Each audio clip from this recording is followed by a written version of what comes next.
তো তুমি কি শিখছো এখন? Infinitive, gerunds and participle. আচ্ছা, তোমাকে যদি বলি বাংলা বাক্য থেকে ইংরেজি ট্রান্সলেট করতে, তোমার যা শিখছো সেগুলো দিয়ে তুমি পারবে? হ্যাঁ পারবো। বলো। আমরা স্কুল পড়তে যাই। We go to school to read. তারপরে বলো তো, আমরা স্কুল শেখার জন্য যাই।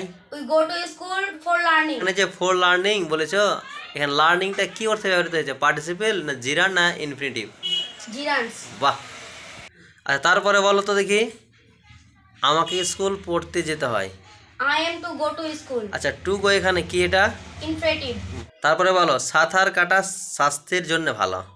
Swimming is good for health. আচ্ছা, সুইমিংটা এখানে কি জিরান্ড, পার্টিসিপেল না ইনফিনিটিভ? জিরান্ডস। আচ্ছা, এটা কি ইনফিনিটিভ দিয়ে বলা যাবে? হ্যাঁ যাবে। আচ্ছা, বলো দেখি।